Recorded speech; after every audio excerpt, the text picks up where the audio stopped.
Impregnable. That's how the Vale sees itself. Shielded from Westeros by its mountains.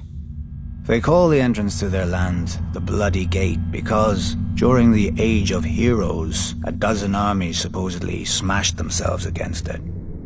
Even if they'd gotten through, the roads of the Vale are narrow, steep, and treacherous. Half their men would have slipped to their deaths, or frozen in the mountain snow. Or so the common wisdom goes. Except the Vale has been conquered. Those vaunted mountains didn't stop the Andals who came by the Eastern Sea. The people of the Vale say that Sir Artus Arryn, the Andal general, flew on the back of a giant falcon and slew the Griffin King on top of the tallest mountain. During Aegon's conquest, one of his sisters did the same, flying her dragon over the Bloody Gate and up to the Eyrie, the Arryn stronghold. And the Arryn boy king yielded the Vale in return for a ride on the beast. Do you sense the theme here? The rationalizing of defeats with mythical beasts and the whims of children, instead of acknowledging the root cause, the arrogance of isolation. The men of the Vale are so proud of their mountains, they can't abide any flaw in them. As with the mountains, so too with their blood. The first Andals landed in the Vale as its most powerful lords, the Arryns, the Waynwoods, the Corbrays, like to brag. Through their veins runs the blood of the oldest Andal nobility in Westeros, but through their brains runs an even older folly. That blood matters. If it did, those pure-born lords should have been able to exterminate the hill tribes centuries ago. But those primitive raiders, whose tribes more resemble kennels than families, continue to plague the Vale, even kidnapping an Arryn once.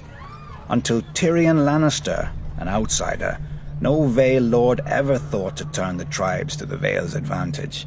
That a desperate, warlike people could be useful, not to mention inexpensive.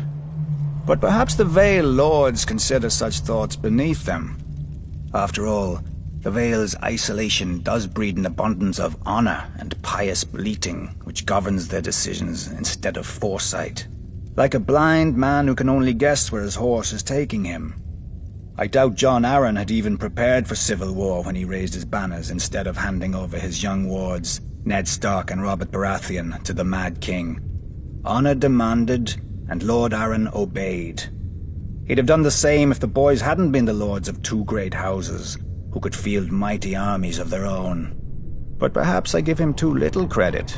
After all, if the war went against them, only Lord Arryn had a nice, impregnable castle to retreat into, and he was wise enough to take poor Lysa Tully into his bed to win the Riverlands as allies. Jon Arryn won, then Jon Arryn died. Wisely, the Vale stayed out of all the ensuing chaos. Its crops did not burn or wither in the fields from lack of men to tend them. Its strength was not drained by forced marches to futile skirmishes. In the Vale, life proceeds as it always has. Calm, proud.